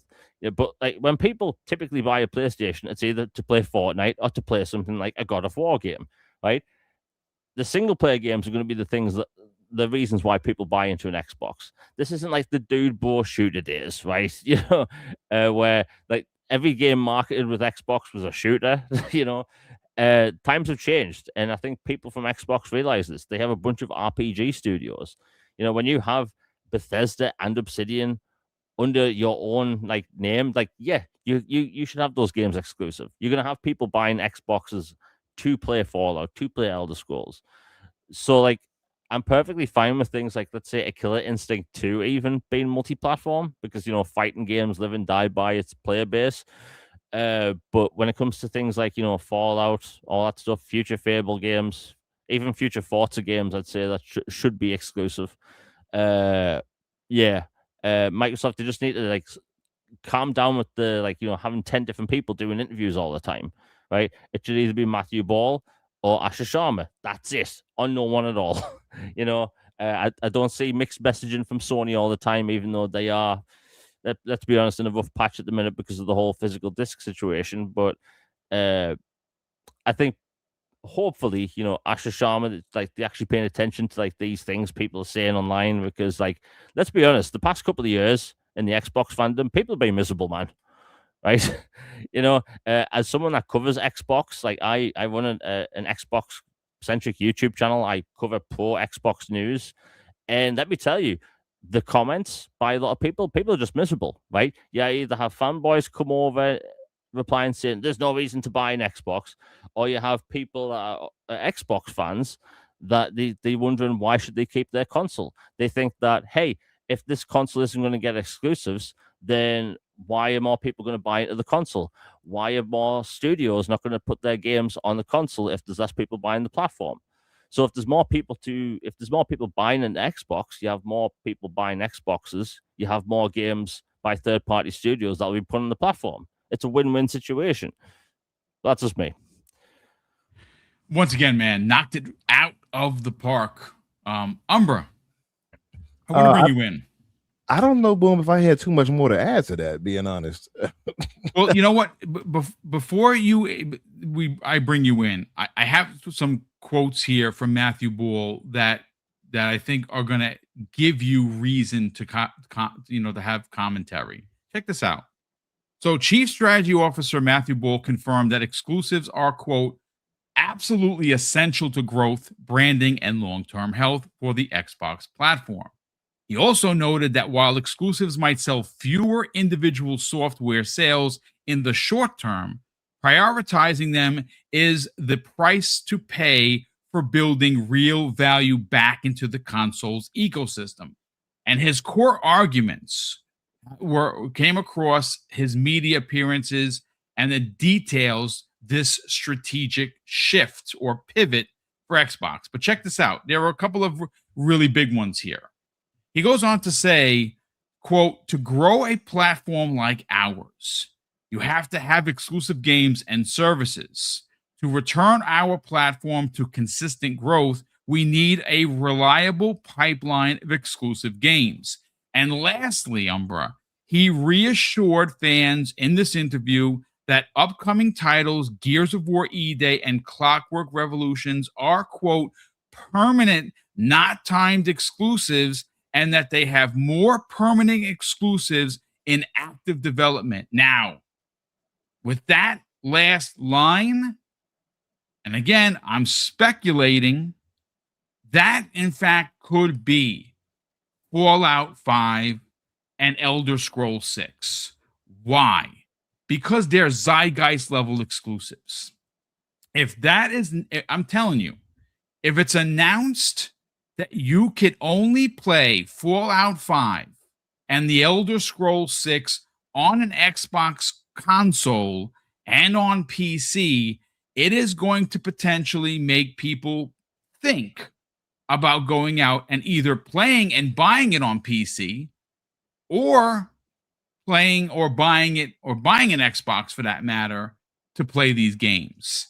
Now, I know you said you don't have a lot to add, but these are pretty powerful quotes, and it does contradict almost to a T what Matt Booty had to say, which again, I'm not suggesting that he made a mistake or that he doesn't know what he's talking about, but I agree with Jamie. I want to know whether or not you agree it should really be singled down to either one or two people doing interviews and talking about exclusivity, because what Matt Booty ultimately did is confuse the situation further. Any thoughts on that? Yeah, I mean, the position that Matt Booty is in, he has more say, obviously. I don't know how that'll shake out, but I think he has more say. But I do agree with what Matthew Ball is saying there. Somebody said, I'm not even going to repeat it, but they just said Matt Ball and Booty here are at odds. That's jokes, right? But yeah, I think I agree with Ball overall. I think that the idea that you need permanent exclusive, I think it just makes sense. It's just common sense. You need something to, as he pointed out, that kind of, that has that draw to bring people in. I side with the thought like they should have done so as well with Halo, for instance, if it's coming out. Campaign Evolved. That should never have gone over there, right? So there does have to be that draw. That draw for these exclusive titles to bring people over. I side with him there. To what degree that needs to be, I don't know. I don't know how that all shakes out and how that would work for him. If it was up to me, I'd say that none of the games would have ever gone over there. But I don't make the rules for that, and they want to recoup some money for that philosophy that he has. So I think I side more with where he's coming from with this. And but maybe Matt Booty knows some things we don't know. Maybe he has some numbers of something that didn't work out, and this is working out for them, the plan they're heading to right here and using. I don't know. I would just hope that they truly evaluate it and say, hey, do we need to put this over there? I think the advent of putting games over there, and of course the surge they did for Game Pass is what hurt them overall. I think that maybe they took the wrong message from that and instead made these different moves. But I'm glad that we have somebody seemingly on the team that is going to make make the wise decisions to that Matthew Ball is speaking to. And they need to have more of those titles. I'm with that. I like that idea. I also feel like the whole notion of permanent, like I feel like it feels like an oxymoron with the permanent exclusive. Like it should just be exclusive. But I don't know. We'll see how it shakes out. I don't know, because I know Matt Booty is saying basically don't overthink it and thinking like, oh, essentially all these first party titles we put out single player are all going to remain exclusive, because they're not. I want to see how that plays out with mega titles like the Elder Scrolls. Like, what are they going to move? How are they going to move with that? That's what I want to know. So I guess even if the case isn't that they keep like so many exclusive, what are they going to do with the mega IP? Are they going to keep those exclusive? That's the bigger question, I think. I think they have to, Umbra. And I look, again, I know Starfield was controversial. And I know Jamie has made mention of this. It was made controversial for absolutely no reason. The game launched. It's probably Bethesda's best launched game ever, right? You know how with Bugthesda, we just love them because they're buggy and we just accept it. Right. This game launched pretty damn good. Mm-hmm. And to be honest with you, hearing that it only sold 140,000 units on PlayStation, even though it was a couple of years removed from launch, is, I think, not enough to have spent the amount of money that it took to develop on this thing, and put it on PlayStation. If it would have sold 1.4 million copies, I would still argue that wasn't enough. And that's 1.4 versus, well, ultimately was 140K, which I'm sorry, by any metric is an ultimate failure, in my opinion, especially a game has been in development as long as it has, how much money they spent to get it there, how many years it took to get done. Definitely, in my opinion, the juice was not worth the squeeze, in my opinion. So do you take those numbers and you say, well, Fallout 5 is, it's a known franchise and it was on PlayStation before, I don't think you even take that into account. I think that if you're trying to bring back your brand, which ultimately was, and I see people using the word sabotage by the former leadership. I don't believe that they sabotaged it. Some poor decision making was made, right? Some ideologies were taken into account when maybe they shouldn't have been. Like this is an Xbox, or putting your games everywhere. Again, I have to reiterate it because I've said it multiple times. They sent 15 games over and only 3 sold, right? And yes, do they sell some of the other games? Yeah, of course they did. But ultimately, the porting costs to get these over there, to market these things, to partner with PlayStation to get these games that nobody bought, I think it should be a contributing factor on whether we keep the big ones for ourselves, because you want to sell your subscription service, you want to sell your console, you want to make sure that, hey, I'm a Fallout fan thanks to me watching it on Amazon. I used to have an Xbox, I don't have anymore, and they have the streaming service. Again, ultimately, it's going to come down to the messaging and marketing of the console, of the game, of the service, and that is on, of course, the new leadership. But I do think that you're onto something when you say that we're going to have to wait to see how this plays out. But if I'm making the decisions in Mathew Ball's and Asha's shoes for 65 seconds, these are the two that you make exclusive because they're the ones that people know.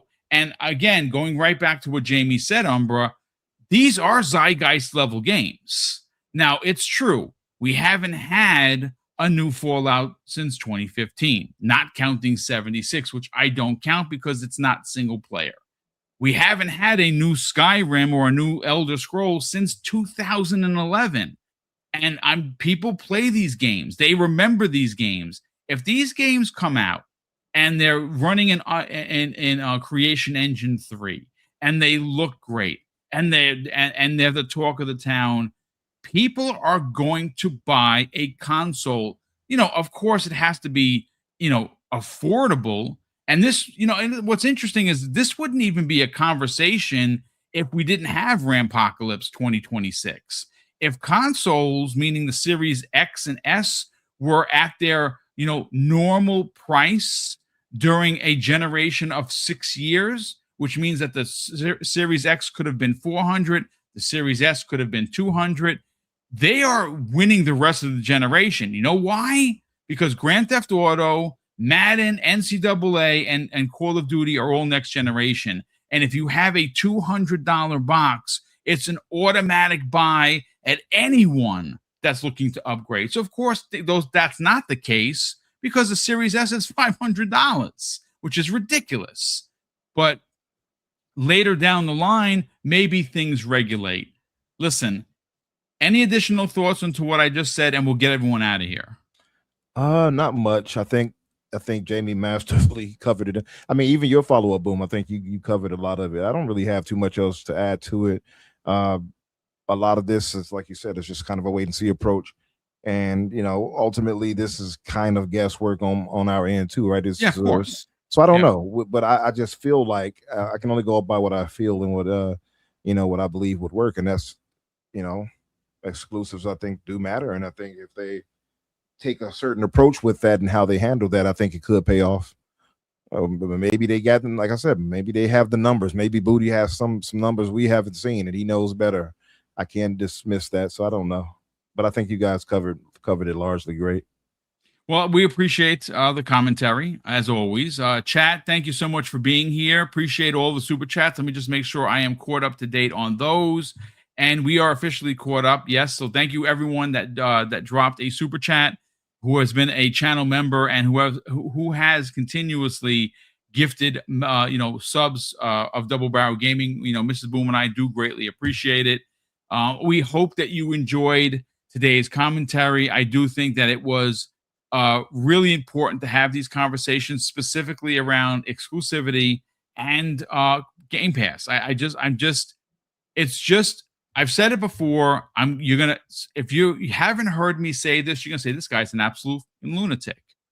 I feel that since June 7th, when it was announced that Xbox was going back to exclusivity and Gears of War was going to be the first game to hone that title, there has been a concentrated effort to dump on Xbox at every corner. And Jason Schreier's report on Xbox Game Pass is a perfect example of that. Like I said, some people will try to equate what happened with the layoffs as being an Xbox Game Pass problem or reason. I would disagree.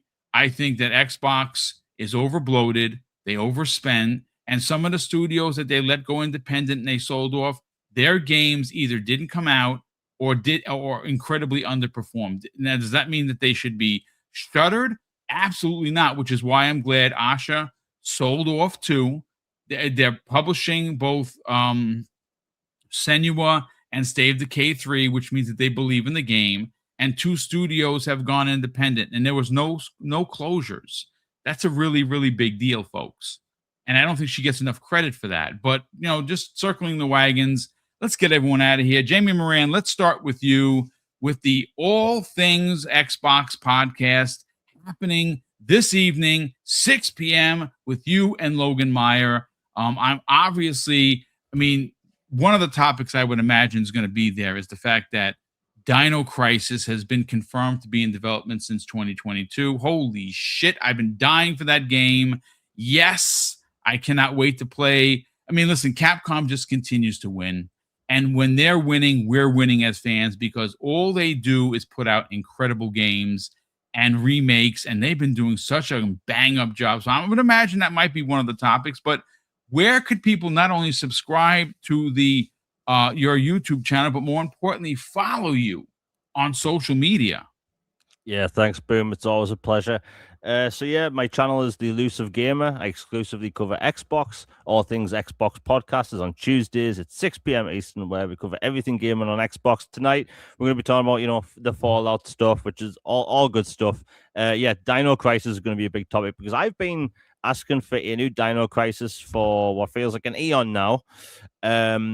So that's going to be fun. We're also going to be talking about some Ubisoft stuff, Splinter Cell, Alien Isolation 2, and a bunch of other cool games coming. We're at 6 p.m. Eastern on the Elusive Gamer YouTube channel. And I also do Twitter, which is Jamie Man UK, and that's exclusively gaming and jokes. Well, appreciate that and can't wait to check out the show. Obviously, those are really big topics. Alien Isolation 2, can't freaking wait. Love the first one. Played through it twice. Played through all of its DLC. Looking forward to that. And Dino Crisis, like you, I've been asking for years. So now we when it comes out, it's officially announced. That means that Capcom will have gone back to Resident Evil, Onimusha, Dino Crisis. What's left of the Capcom list? I don't know, but listen, they keep putting out banger after banger, and I'm here for it. But Umbra, let's sell the brand of the fix. You're obviously yourself on Crusader and Daniel J. McGee every Thursday, 8 p.m. Eastern Standard Time. And of course, one of the topics is going to be, Nolan's new film, The Odyssey. I'm sure there's going to be some talk about the Doomsday trailer, which we glazed over. Oh, yeah. And I cannot wait to see. Spider-Man obviously is going to be out not this Friday, the following Friday. That looks like that's going to be a banger. And I'm sure we're going to get some conversation there. Sell the brand, brother. Where can people not only subscribe to your YouTube channel, tune in this Thursday to check out the new podcast? Yeah, boom. I want to thank I want to thank you for having me. And Jamie, great points. Chat. Harris Lilly, what's up, brother? How you been? Shout out to Freddie Fox. He said he wanted to hear Paris. I know Paris is going to kill me for that. You guys can find me Infinite Umbra or Umbra Infinite on social media. Either way, you will find me. Thursday should be a really good show. Definitely will be going into covering these trailers. I know there's a new Spider-Man trailer apparently that popped up about an hour ago. Looked really good. Some further takes on the Punisher. Do you know that there's a rumor that Frank might actually don the War Machine Punisher out. Saw that. I saw you post that. I'm like, I'm gonna literally, absolutely lose my shit if he freaking shows up in the freaking Punisher War Machine armor from the freaking comics. Holy cow! And he absolutely did get his own prototype War Machine armor, so that's not out of the norm. That's not outside of the possibilities, rather, because the rumor is that they're having the Armor Wars movie, right? So yes, sir. Yeah, that fits. That could be. And I don't think at first I was thinking, who could fit for Armor Wars though? There's no Tony Stark anymore. What's the draw? Like, we don't just want to see. Well, they're bringing their reboot. Obviously, there's going to be a reboot for Tony. So Stark has been added to what was originally going to be a show, then a film, then canceled, and he's going to be the lead. The recast after Secret Wars. Yeah. That'll be interesting to see. That will be interesting to see. I can hear Barenthal now. Let me ask you something, man. He lost his phrase. Right? Let me. What do you say? Let me tell you something. Let me tell you something. That's it. Let me tell you something. But yeah, man. Of course, you guys. I hope you guys come by Thursday. Should be a good show. I put the link in the chat already. Subscribe if you have not. Come through. We have a good time on Thursdays. Typically, it's a really fun time. We're definitely going to cover these new trailers. Definitely going to speak toward the Odyssey. I'm not sure if Danny and Crusader have seen it yet, though, so I might be limited. And don't worry about spoilers. It's a 3,000-year-old poem / novel and everything else, so don't sweat it. I think you'll be fine. Anyway, thank you, Boom, for having me. Oh, my pleasure, brother. Thank you for joining. And thank you, chat, for keeping being respectful. Boom, you just got a super chat. I'm going to get to that. Thank you so much there, Paris. Super appreciate it. It's me, the broke boy. Will in the chat drops a very generous $5 super chat and says, Tom Holland, Zendaya, and John Berthel in the Odyssey, and also Tom Holland, Zendaya, and John Berthel in the new Spider-Man, maybe in Doomsday. Yeah, I mean, back to back in the same month too. Like just back to, well, not back to back weeks. There's obviously a break, but yep. They're bringing in billions to add toward their box office total and haul, right? That's going to be crazy. Yeah, and then I wonder if Tom will also appear in Doomsday.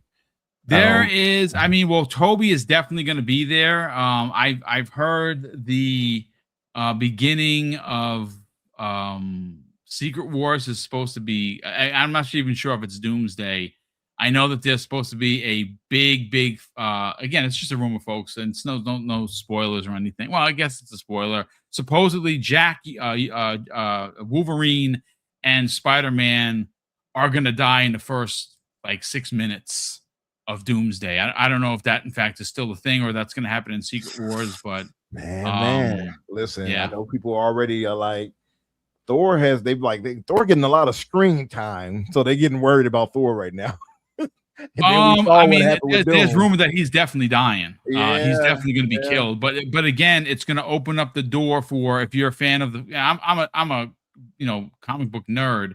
That's going to open the door for Rune King Thor. Thor. He was dressed in all white with the gold. My man, Rune King. We'll Thor, see. We'll see. But we'll see how that plays out. I mean, I'll save some of this for Thursday, I suppose. I'm just excited. Yeah, save it for the show, brother. Yeah.